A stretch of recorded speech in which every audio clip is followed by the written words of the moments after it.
All right, everybody, welcome back to another episode of Difficult Conversations by Supply the Why.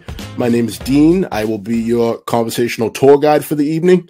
Tonight, as promised, we have a wonderful show for you, especially here in Black History Month. We have retired Detroit Police Chief James Craig here, and he's going to talk a little bit about his journey through law enforcement, and we're going to bring that all the way up to current events to where we are now. Just do a couple things up front. If you notice, my voice is not like it usually is. I am suffering from a bit of COVID, but we're gonna fight our way through this. It was just too important of a show for me to try to postpone and move on from. So without further ado, I'm going to go ahead and bring up Chief James Craig. How you doing? How are you, sir? Very good. Glad to be on your show this evening. I look forward to it. Well, we're excited to have you. I've been, obviously as a younger up and coming Black law enforcement executive, I've been looking at your career and how remarkable it is, and using that to kind of motivate me to do better and to do more. So thank you for blazing the trail for us. Thank you for that. So if you could you tell us a little bit about yourself and just tell us a little bit about your journey? Well, it's been a great journey, Dean. I'm fortunate. I started in law enforcement in, I hate to say it, 1977, 19 years old, just a few short years after graduation from high school. And it wasn't my plan to go into policing. In fact, it was my idea that I was going to become an automotive engineer. And so as things would have it, 19 years old, my dad probably influenced me, and I didn't know it at the time, but he was a military police officer and a reserve officer for the Detroit Police Department. So I went in, applied, and it was a time when Detroit, the mayor, the first African-American mayor of the city of Detroit, wanted to have the police department better reflect the community. So he hired a lot of women and a lot of African-Americans. In fact, Detroit was a national leader in diversifying major city police departments at that time. He did that. So my class, which was unique of any modern of that time, major city city, was that my class was 98% African-American. And so when I graduated, and I know you played a clip, and some of your viewers may have saw the clip leading up to this interview. Once I graduated from the academy, and I had a chance to work what we call scout cars here in Detroit, my partner, who was white, probably a 25-year veteran, he looked at me and he just said, "I don't want you here. In fact, you're not going to drive. Don't talk to me. Don't touch the radio." And that's the way it was for that day. So I remember calling my dad at the end of shift. And I said, "Hey, this is crazy.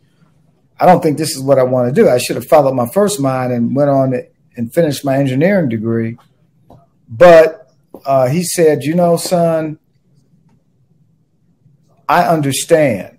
He had applied as a Detroit police officer after serving in the U.S. Army as a military police officer, and he was disqualified. I was disqualified initially. They said I didn't weigh enough. But I went and did what I needed to do to gain a few pounds. And so... Did you say you didn't weigh enough? I did not weigh enough. Even then, we're talking about the 70s. Even though when my dad applied, it was a very different era. Still, in the 70s, it was very different. In Detroit, by example, we had the 1967 riots. I was 11 years old. 10 years later, I'm in the police academy. And it was really focused on race relations. But my dad said, many people fought so that you could be where you're at. But if you want to change an institution, you need to be part of the institution. And those words stayed with me for the rest of my professional career. And so I got past the DQ of not weighing enough. And then my first interaction with that officer, And I will tell you, best decision I could have ever made. I say to many who ask me about what do I think about my lengthy career, phenomenal. I miss it to this day. I'm a public servant. I love serving people. I love serving the men and women I've had the good fortune let me just digress for a moment, because after 2.5 years, the mayor of Detroit laid off 1,500 police officers. I did say 1,500. Back then, Detroit was probably the 5th largest city in America. We had a police department of about 6,500 to 7,000. And so he laid off 1,500 police officers. And so I had to make a decision. Do I continue in the profession or what? And so I wanted to stay in the profession. And so I'm grateful that I chose to move to LA. LA was hiring police officers. And so I was able to get through the LA Police Academy and served for 28 years, rose through the rank. It's a whole lot I want to fill in during my time in LA, and maybe we'll get to that as the segment goes forward. But I had set a goal early in my policing career, even during a time when I was a young police officer, that I wanted to be a police chief. And so when I went to LA, I never lost sight of that goal. But I even took it to the point that I wanted to be a police chief by the time I was 51. So LA had me off my goal a little bit. So I said, and I know you're from Massachusetts, you're like this. So I made a conscious decision. At this time, I was a Captain 3. I was running one of Los Angeles' 24 stations in South LA, those who are familiar with California.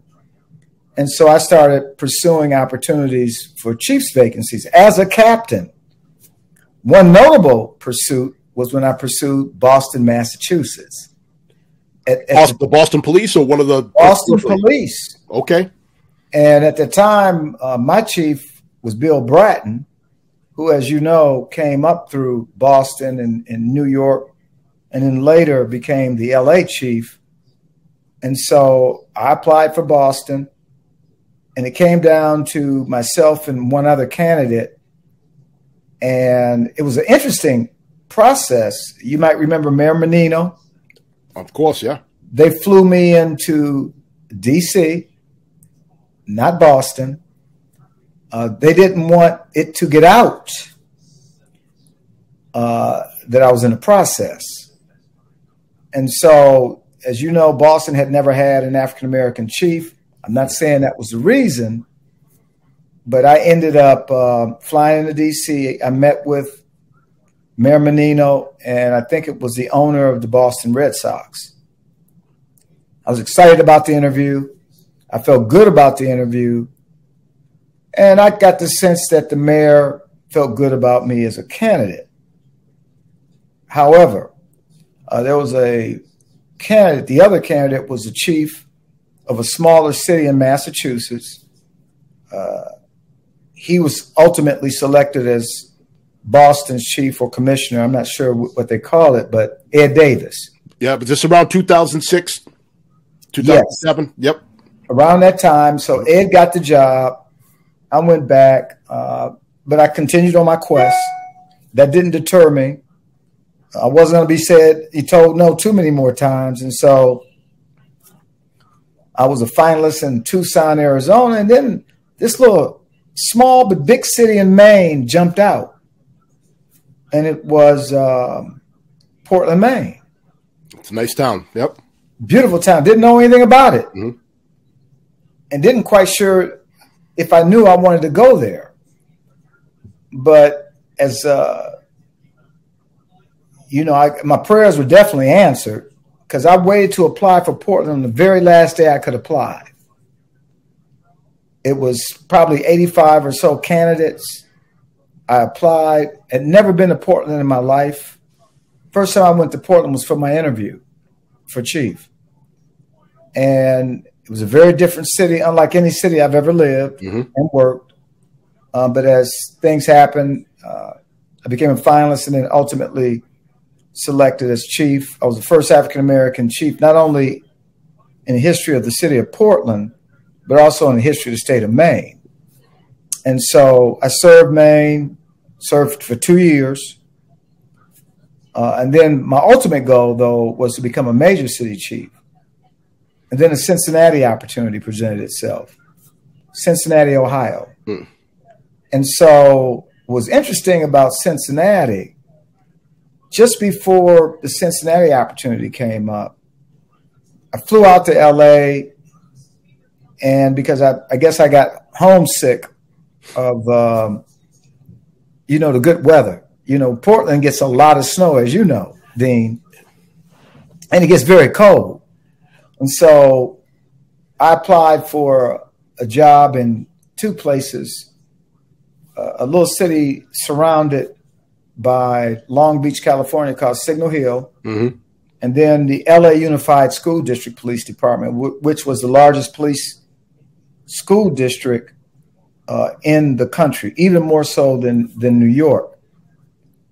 So I was a finalist in both the small city and school. And so I went through the process. I had a good idea that I was going to be selected. And then it hit me. If I get selected for this job, I will never become a major city chief. I knew it. Why is that? Why did you feel that way? Well, I felt that way strongly because when you talk about major cities, and having watched the selection process of a lot of major cities, a lot of times big cities will reach out and touch you. They know your background, and they'll come to you and say, "Are you interested?" And so that happened when I got the Detroit job. I was a Cincinnati police chief at the time, and I got a call from Michigan. "Are you interested in becoming Detroit's next chief?" And I said, "Let's talk." That's generally how it happens. I mean, you go through a process, of course, but they do a lot of outreach and, because they know what they're looking for. Sure. And so when I went into the interview for the small city called Signal Hill, and it's notable because that was a collegiate level football player that was beaten to death by that police department. So they had some issues. And when I went in the interview, the one interviewer said to me, "You don't really want this job. And in fact, you're too big for this job." And I had to openly admit, "You're right." And that was the end of my interview, of course. And then as it relates to the school police department, the LA Unified School District Police Department, I just went up and just said, I'm going to go back home because I just knew. No, thanks. Yeah. And so when I went back, and this is how I would give all glory to God, because it was placed on my heart to contact the city of Cincinnati, because I had applied, but I hadn't heard anything. And they said, "Well, Chief Craig, we don't have your application." I said, "Well, I submitted it a month or so ago. Well, the deadline is in a couple of days. You think you can resend it?" I did. And once again, as fate, grateful that I was then selected as Cincinnati's police chief. And then after 2 years, I got the call from Detroit, and I came home. I went full circle. And as I've said to the folks I had the good fortune of working with over the years, my last 8 years in Detroit was probably my best. I was home. The Detroit Police Department was in a crisis when I came in. The city was in a crisis. So to watch the department turn around was just a phenomenal feat. And then after 8 years, I left with my head high, thought I would pursue politics, running for governor for the state of Michigan. But that said, that's kind of I know I went a little longer than I wanted to, Dean, but I just kind of wanted to give your viewers a bit more insight into it. I mean, there's a lot of insights. I, worked through Rodney King. At the time, I was the president of the Oscar Joe Bryant Foundation as a sergeant, which was a Black Police Association. So when Rodney King happened and, media assets, came to Los Angeles because everybody wanted to know what happened. Yeah, if you could talk a little bit about your experience with Rodney King, that we could definitely dive into that a little bit. And as you know, Rodney King was probably the first videotaped excessive force incident involving a police department. So, of course, Rodney King is notable for a lot of reasons. Subsequently, when the officers involved in the beating were acquitted, the city of Los Angeles, there was civil unrest. Then the federal government came in and the LAPD went under federal oversight. Again, I was the president of the Oscar Joe Bryant Foundation at the time. And so it was a very interesting time for me professionally, as well as for the department.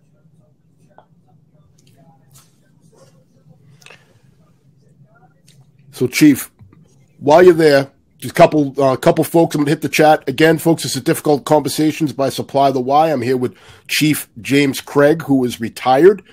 We are live on LinkedIn, on YouTube, and on Facebook. Can I say something, Dean? Mm-hmm. For me, I have no difficult conversations. People that know That's me. The name of the show. I know it's the name of the show. It might be difficult for some, but I actually thrive best when I'm having conversations about the elephant in the room. You and I might be related then, because it's where I feel very comfortable doing that as well. Right. So, Chief, speaking of elephant in the room, again, let's go a little deeper into the Rodney King incident. So, again, that's something that I actually just spoke about when I was guest lecturing at Williams James College not too long ago, and I brought that up. I was a teenager when that happened, so that is burned into my brain because I was of the age where I was no longer a cute and adorable boy. I was now a young man, and I felt like that directly spoke to me. And I know that there was a point in my life where I felt that it wasn't, if it was going to happen, it was kind of like a matter of time as to when that was going to happen to me, because it was so prevalent in the media that it was everywhere, and it just kind of took over the television for a little bit. So it struck a lot of fear in my heart and a lot of the other young black men that I grew up with in the suburb that we lived in. So if you could talk a little bit more about that, that would be awesome. Yeah, certainly there were many investigations at the federal level, the local level. Again, I talked about the federal consent decree. Clearly, the LAPD had historically had problems in communities of color, Black, Hispanic. There were allegations that the department was heavy-handed in some areas. When they took a forensic surgical look at the area where the officers were assigned to, they found that there was some systemic racist behavior that took place, and not necessarily unique to North Hollywood, where the criminal act took place. Other parts of the department. Now, I had the good fortune that, I came up in the LAPD, and I would tell you the vast majority of officers were hardworking, ethical officers, but I'd be naive to tell you that there weren't individuals that engage in nefarious behavior. Even as I began to move up in ranks, and I came into a station in the Watts area of Los Angeles, and they put me in that area because I had kind of developed a reputation of being unapologetic, unafraid to take on challenges, particularly when it came in changing culture. That's a reputation that pretty much followed me throughout my career, but I was always fair. And I always recognized that you just can't paint an entire police agency with a broad brush and say, this is a racist police department, or any officers that are white are racist. That's garbage, and I'm hearing recent talk now. I was reading an article today where they were saying how in post George Floyd, a lot of these departments hired African-American chiefs, and it's done little or nothing to change the culture of policing in America. Mm-hmm. Well, again, I have to push back on that because, one, anytime there's a bad incident, it does stain the profession.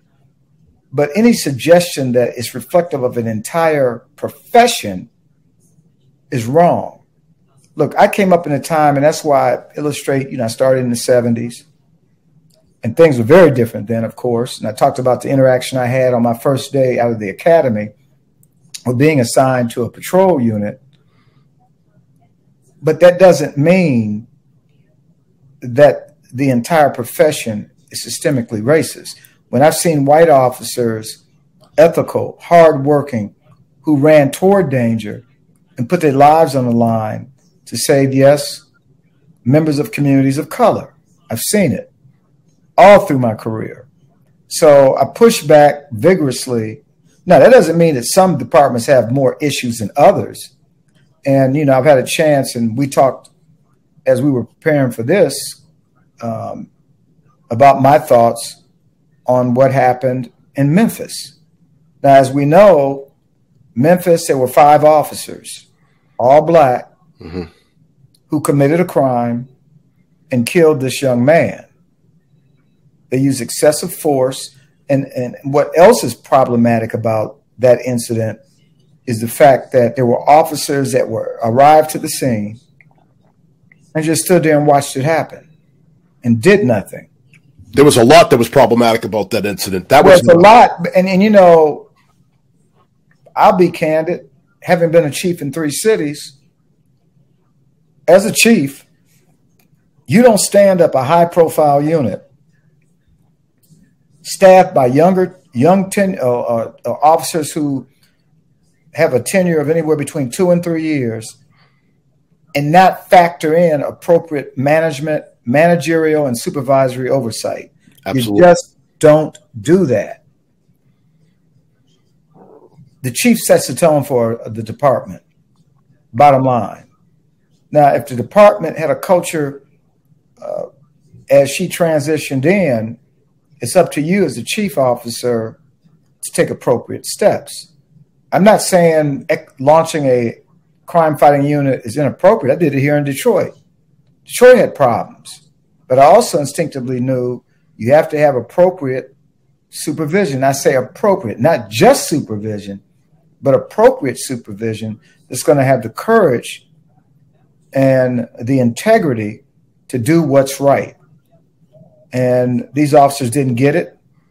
And once it's all said and done, after they take a forensic look at Memphis, I think you're going to find and hear that not just that unit, the Scorpion unit, but you're going to hear that the department has a culture. Now, Chief, if I could just jump in a little bit on that.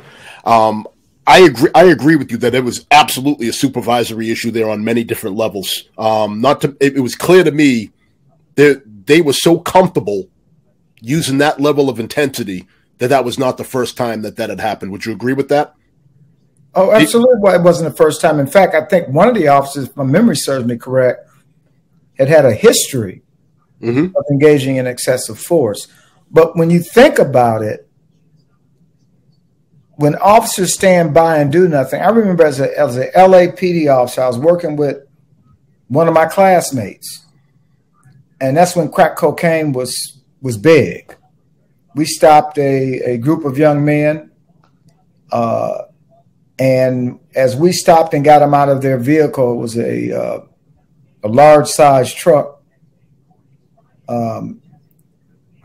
possible gang members. My partner wanted to hit one of them with his Cal-Light flashlight.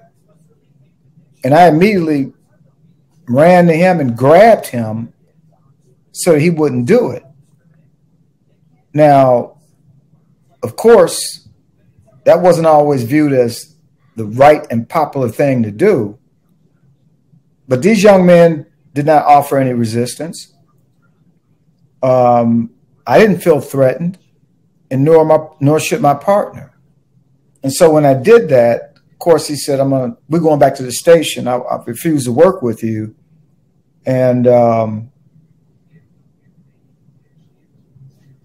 you're a coward.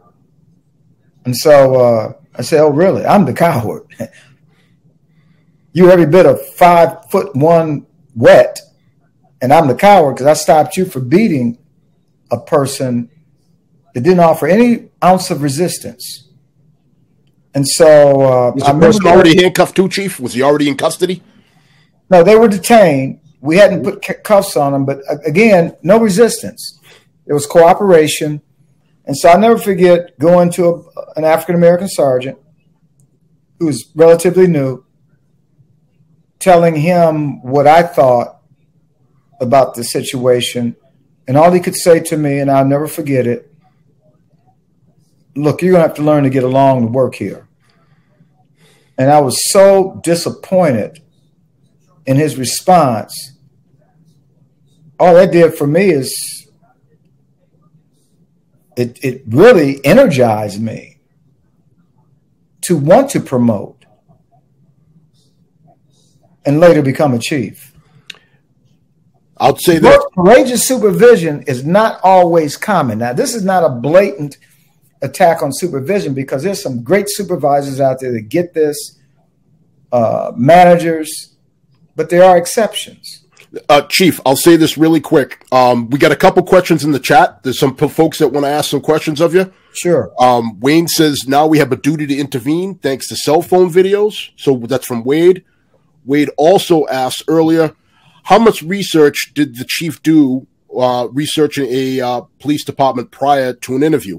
As a new chief in a new agency, how did you address senior leadership who felt they deserved to have got the job? You know, that's a great question. I pride myself in every department that I applied for. I did tremendous research into the department, the city, the politics of the city. Those are things I wanted to know if the department was effective or ineffective and what things needed to be done. But it just didn't stop there. I mean, because once you get appointed, you just don't do it. And then, okay, I got the job. I'm good now. The process continues. I've always had the ability to get out, talk to rank and file officers because I want to understand leadership of the department. Is it effective or is it ineffective? I had sessions with community members, local activists. How do you view the police department? And you know what's interesting, as I did the research, there was crossover. So if you take a department that has low morale and the police officers that are working, they have no confidence in their leadership, and I hate to use the word leadership, in their managers and supervision, that says a lot because the community says the same thing. Same thing. And so it really gives you a basis and a template on what you need to do. And I mean, if we had 3-4 hours, I would really go through some things that I've done, especially when I came back to Detroit. So, Chief, I want to just redirect you to one specific piece of that question that I think is super important. How did you deal with the people, let's say captains, lieutenants, whoever, that were up for that job that now feel passed over by an outsider?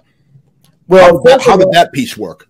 Well, and that is great. And thank you for bringing me back to that, because one of the things that you have to do, because I was coming from the outside, every department I came from the outside. The most important thing is credibility. Is this chief credible? Does he have the moxie? Does he have the skill set to lead us? See, police officers, as you know, when there's a selection process, they do their research on the candidates. And once the candidate is selected, they even dig deeper on that candidate. Well, what was he like as chief in Cincinnati? What was he like as chief in Portland? They do their own background check. And they're very thorough. So when you come into an agency with a lot of credibility, someone who is viewed as being fair, does that mean you're going to make everybody happy? Absolutely not. But if the vast majority say, you know what, he calls it like he sees it, if you cross the line, you can be assured that he's going to take action. Now, if it's a mistake, he's going to work with you with the mistake. But if it's something that you do for some kind of financial gain, or you're just corrupt, you're criminal, stand by. And most police officers support that. And so what you bring to the table coming in the door, your past will always precede you. Now, I see that point, Chief. Really quick, did you pull people in? Because even with that being said, that, as you know, what better than I do, even that won't be enough. Some people just make up their mind they're going to undermine you and things like that. Has that happened to you? And if so, how did you deal directly with that piece? Well, first of all, it's human nature, especially if you weren't selected. You know, the one good fortune I had coming into Detroit, everybody above the rank of lieutenant is appointed by the chief of police. Mm-hmm. That said, I can appoint or disappoint. And so coming in Detroit, there was a leadership void. The city or the department was under a consent judgment for 13 years, one of the longest running in the country. By I think Oakland had us beat, Oakland, California, and so I knew it was a leadership problem. And then when I spoke to the police officers as I was transitioning in, one of the officers told me two things: Chief, fire the bosses, and we want to be police officers again. I took it to heart. So I did my homework on the individual bosses. And frankly, I ended up giving 3 choices to the ones I wanted to move along. I will fire you, or you can retire. Or if you choose to stay, I will take you back to your last civil service rank, which was the rank of lieutenant. So I was able to build my own management team, not from outsiders, because I had a lot of confidence that talent was inside of the Detroit Police Department. Mm-hmm. And so I was able to build a new team. So here's what I know about police officers. If you value, and I'm not just talking about police officers, I'm talking about police officers, sergeants, lieutenants. If you value their work and you trust what they do, and you make changes, not because I'm the chief, I can do this because I can do it. No. What are your thoughts? And if it's something I can't do, having the courage to say, I can't do that. And here's why. But take the time and moment to explain. That's called servant leadership.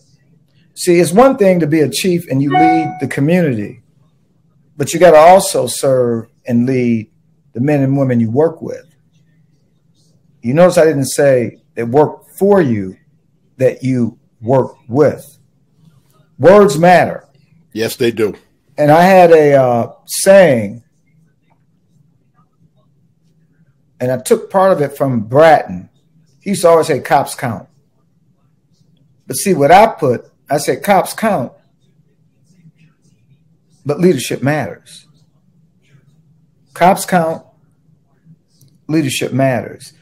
And it's amazing when you approach your role in that way, man, so many magical things happen. Well, Chief, the chat's lighting up here. You know, Jacobo says that's deep. He's spot on. And Wade, who asked the original question, he says, I appreciate your response. Thank you.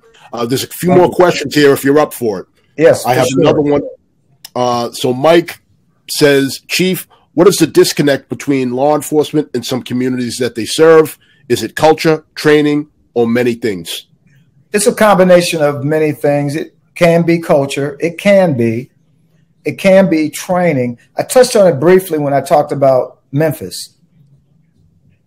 When I say that the chief of police sets the tone for the agency, I believe it.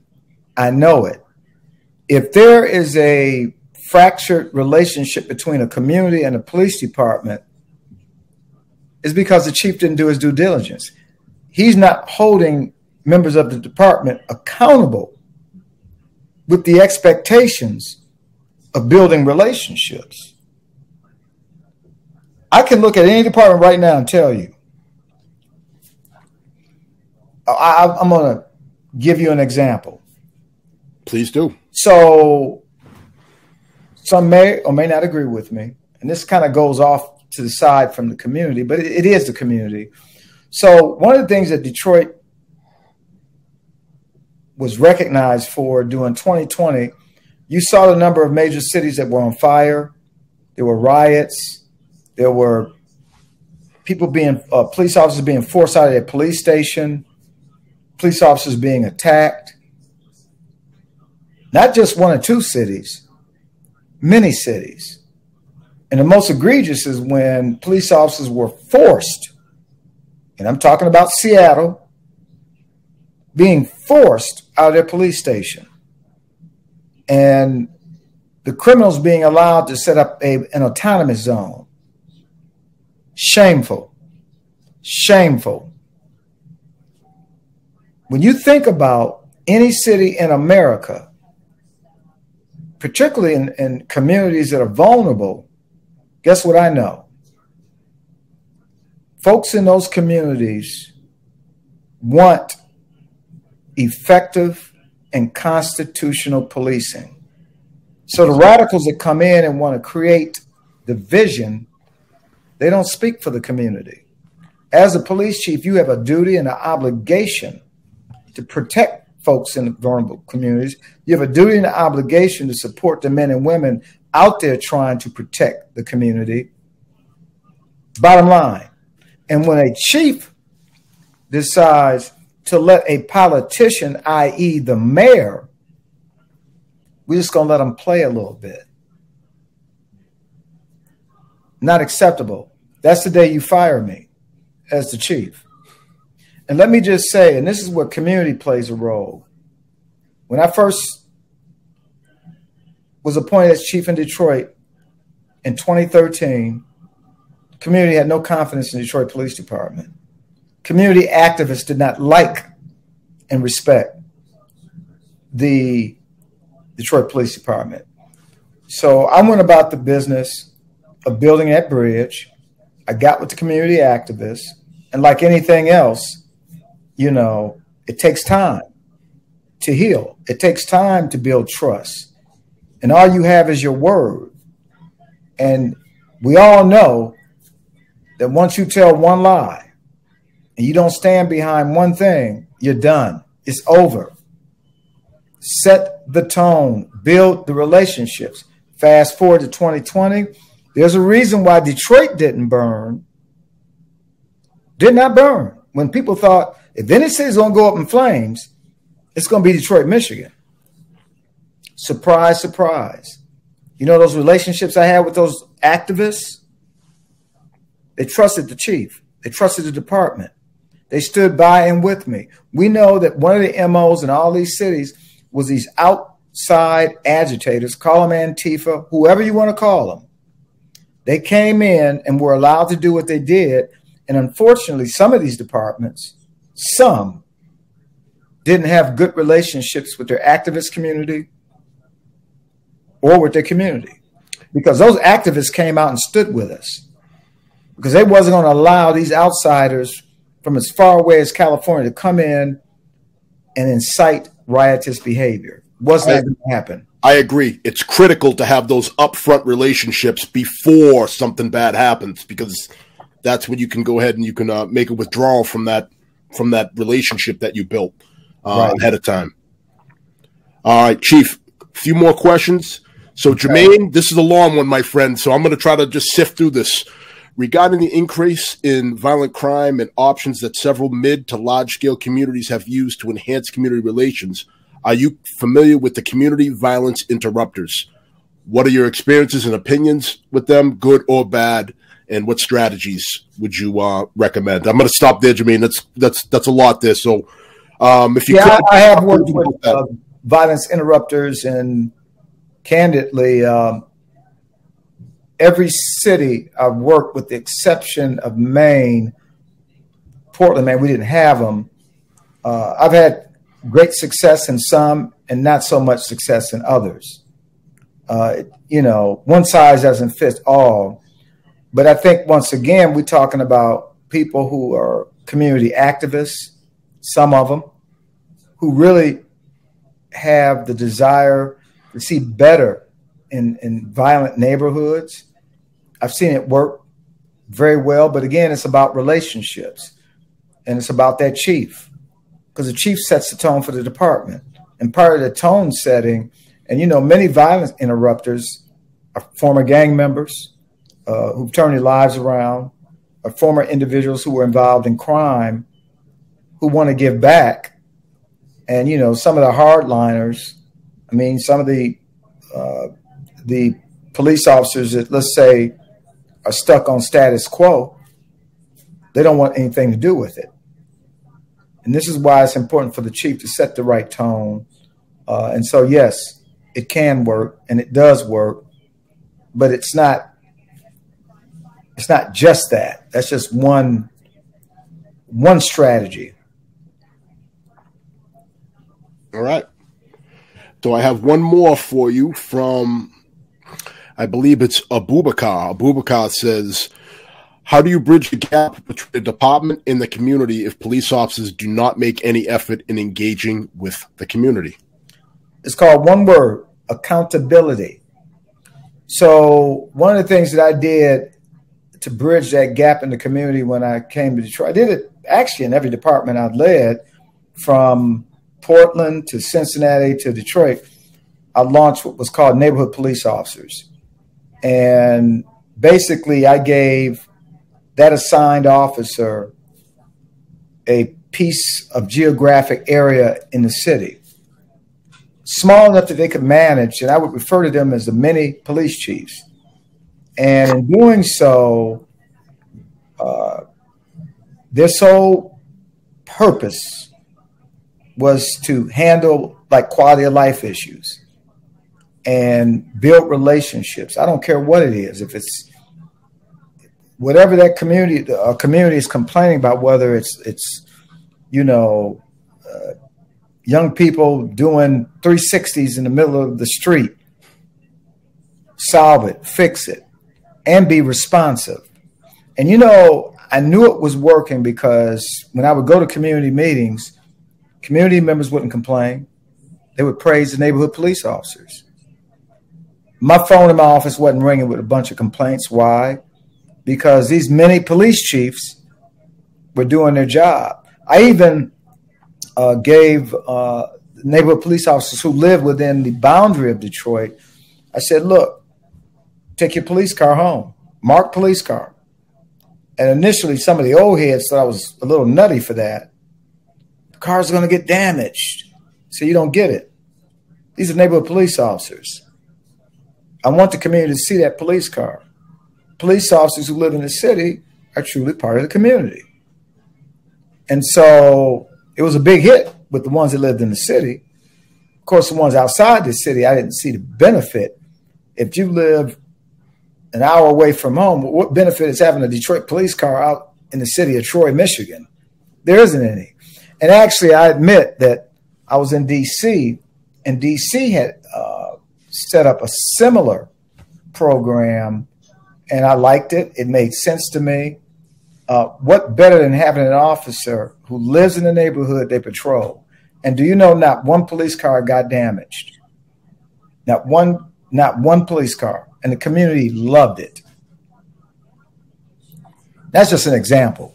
But yeah, I haven't heard of that. That's certainly an interesting way of looking at it. It depends on where you are. I've heard philosophies like you don't police in the neighborhood you live in, for example, because it could create hostility between your neighbors when you are not working. When I graduated from Detroit Police Department, they assigned me to the 10th precinct, and that was the same precinct I grew up in. Mm-hmm.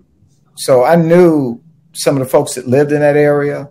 I had since moved from that area, but I saw people I went to grade school, middle school with, and it wasn't a problem at all. I was connected with that community. Now, to some of your listeners and viewers, I do not advocate forcing police officers to live in the city. And, I know when I was first hired into Detroit, they had something called residency, meaning that if you were a police officer, you had to live within the boundaries of Detroit. Well, as things have changed, and I moved on to LA police officers couldn't afford to live in some of the nicer areas based on salary. So it just was wrong to try to force someone to live in the city and the areas they wanted to live, the schools they wanted to send their children, they just couldn't. The community didn't necessarily like it. I know when I was police chief here in Detroit, they wanted me to reinstate it. And I said, we'll lose half our police department. You sure will. It just won't, in this day and age, it will not work. But for those who stay, certainly, and they're neighborhood police officers, I guess one of the bennies was give them a nice new police car to take home. Their office, Yeah, I mean, I see it both ways. I've worked in the community that I grew up in, and there were things about it that were fantastic. Obviously the short commute to work was great, but also being able to interact with people, old teachers, coaches, friends, children of people I grew up with. There was something magical about that. There's no doubt about it. But then there was also things that sometimes presented challenges. Like, for example, if I wanted to go out and have a bite to eat with my family, sometimes you couldn't do that without somebody coming up to you and interrupting your family time to ask you what happened on their street last night when you're in the middle of eating your turkey club with your kids. Well, that's part of being a public servant. I mean, even to this day, I go out now and I have people coming up to me 3, 4, 5 times a day. All good things. I don't complain. And so that's public service. Yeah, and I'm with you on that. That's public service. However, before I am a public servant, I'm a father. You know what I mean? I understand it. So sometimes, when you just want to be dad, you know what I mean, to your kids, because they deserve your attention sometimes too. Hey, it can present challenges with that as well. So I see both sides of the coin. Yeah, I'm a dad too, and there are times I like my special space. I can make a decision not to go out to a public restaurant or stay home. And again, like I said, I stress to you, even today, and I had left. It's been a little over a year. And part of it probably has to do with the fact that I also ran for office. So people are constantly stopping me, talking to me, asking me questions, wanting to take pictures. And I'm okay with that. That's just me. I'm okay. So I'm glad you brought that up because, believe it or not, we're down to about under 12 minutes left. Tell us about how you transitioned from being the chief of police into politics. What made you want to do that, and how's that gone for you? It was an interesting transition, but as a chief of police, whatever city you work in, you're working very closely with local government. You just are. That's why I brought up earlier in the conversation that some of these chiefs are so concerned about keeping their job, they dare not go against their political bosses. I, on the other hand, I'm wired a little different. You're not going to force me to do something that is immoral, or certainly if I have a duty to do certain things, I'm unapologetic for that. And so I ironically served while as chief as the deputy mayor for the city of Detroit. And so I was approached about running for governor, and I had a good following. And so I was dissatisfied with what I was seeing coming out of our federal government, our state government. And I'm not a complainer.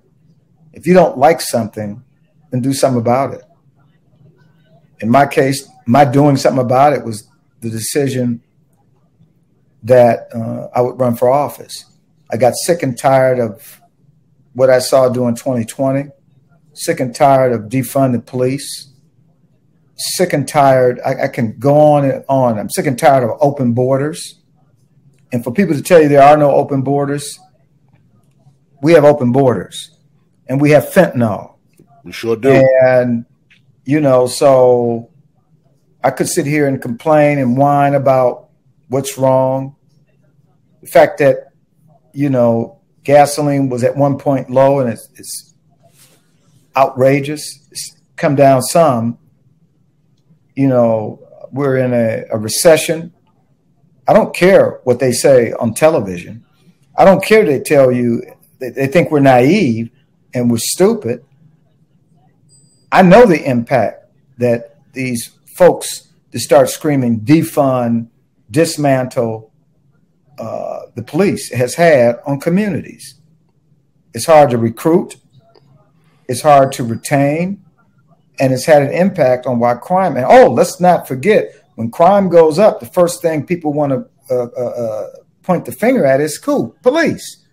But nobody wants to talk about the radical prosecutors and the judges who let these violent predatory criminals out without bail because the system is broken. No, what you've done is you've made victims out of violent criminals. And I would imagine there might be some of your viewers or listeners that don't want to hear that, but it's a fact. And I often go back and default back to, if you live in a vulnerable community, I've talked to those folks. I've talked to Miss Smith. She told me what it's like to hear gunshots at night. She told me what it's like living next door to a dope dealing individual. So guess what? I work for them. And yes, and I will call out judges, and I have. You can Google it. I've done it. I may have already done that. And so I'm unapologetic about that. Because I know who I work for. I love it. Thank you so much. There's something that I saw in a YouTube clip I want to bring up, but there's a lot of people that want to interact with you here. So Neil says, how can police officers / departments reconnect with schools? I'm seeing a trend that school administrators, usually who are not minorities, dictating how minorities are triggered by police. So let's see if we can do this in about 2 minutes or less, because there's a couple other ones I want to get to. Okay. These school administrators are failing, particularly in communities of color. Parents have a choice, but the way things are today, you would think the school administrators and the school unions decide on what students should be taught and whether or not armed police officers should be in the school.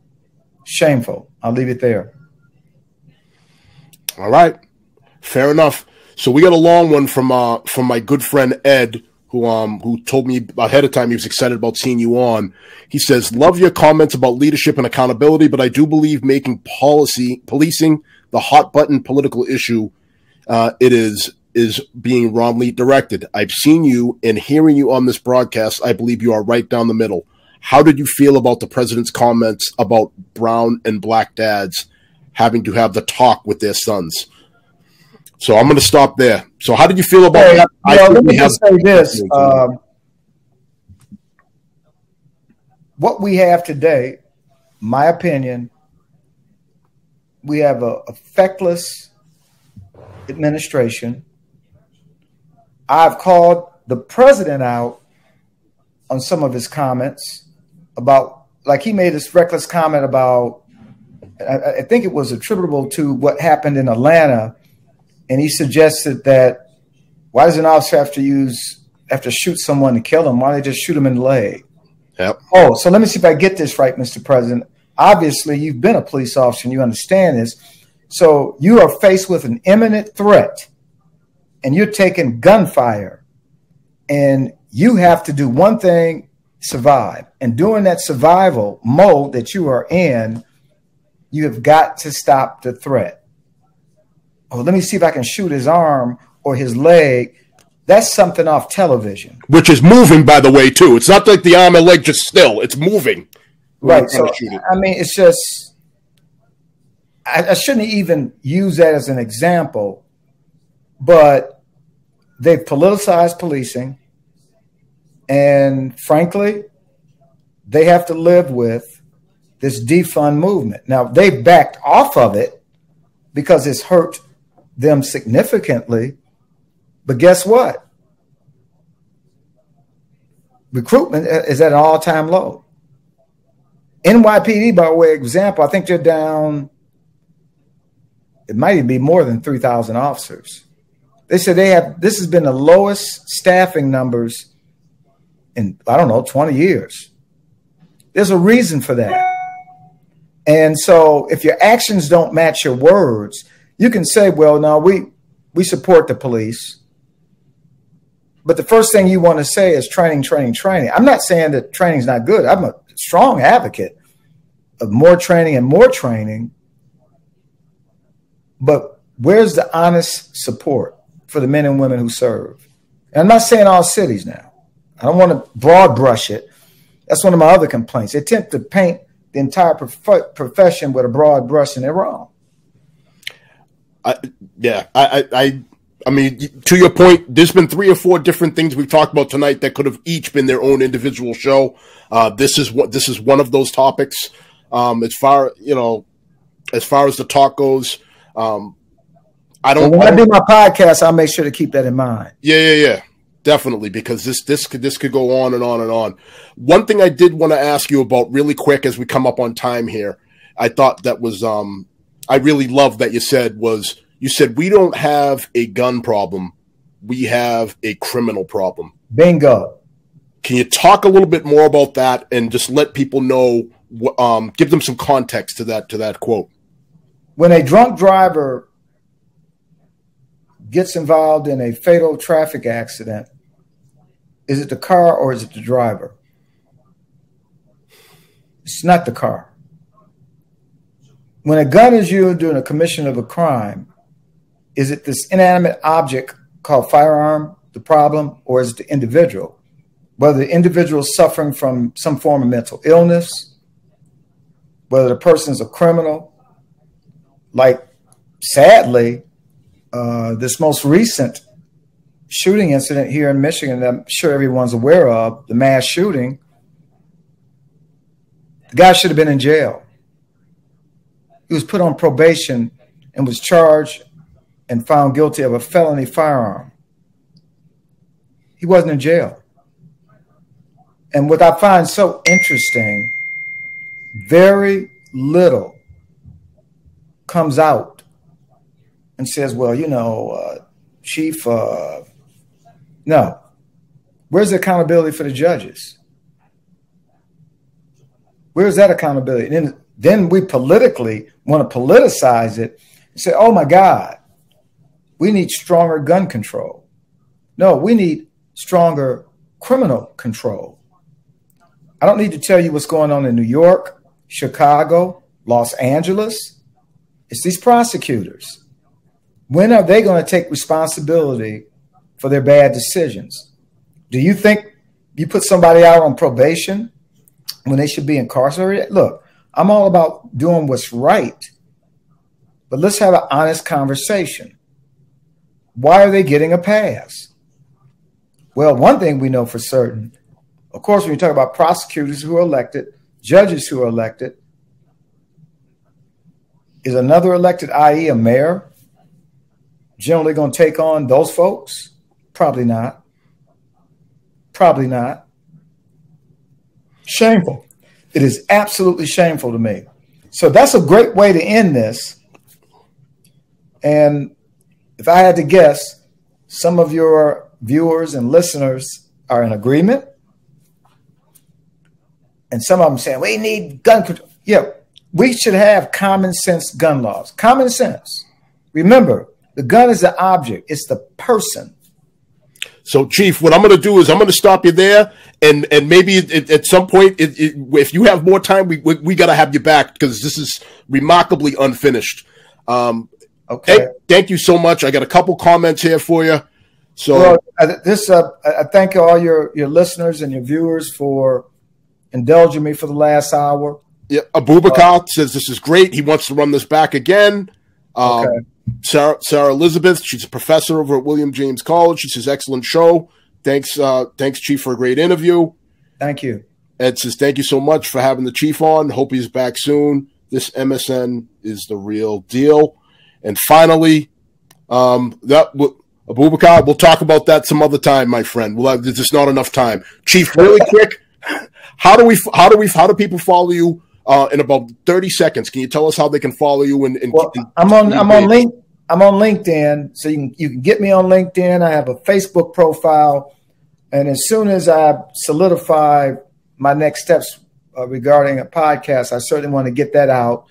So you can certainly follow me on LinkedIn, and I think Dean, you have that information that you could. Yep, I do. It's James Craig on LinkedIn, folks. That's how him and I connected. I certainly recommend you give the man a follow. And as far as good luck on getting your podcast up and running. If there's anything I can do, anything you want to bounce off me, I've been doing this for a little while now. I'm more than happy to be of service in any way possible. Well, I appreciate it. I'm very excited about that. I got some other things I'm working on as well. It's no secret I've had an opportunity to do a lot of national news. So I know some of your viewers are familiar with me from being on different Fox News, Fox Business, WGN now, News Nation, Newsmax. I've had a great opportunity to go on those platforms and talk about issues as they've come up. And so I want to certainly continue to do that. That's important. And but again, thank you for the opportunity. And I think a lot of our friends on LinkedIn tuned in today. And thank you for that. Well, it's always great to have people on, and then there's always the rewatches and the reshares. So, folks, that's going to do it for tonight. Thanks again for taking the last hour away from your family, away from your normal activities, to take part in this very important and very relevant conversation with Chief James Craig. So, folks, we'll see you next week with another big show. There's going to be an announcement on Wednesday, so stay tuned for that. I'm coming back. No, I'm just joking. You'll like the next one we have, too. Folks, have a great night. And as always, #SupplyTheWhy. Take care. All right, Dean. Take care, my friend. All right. Take care, Chief.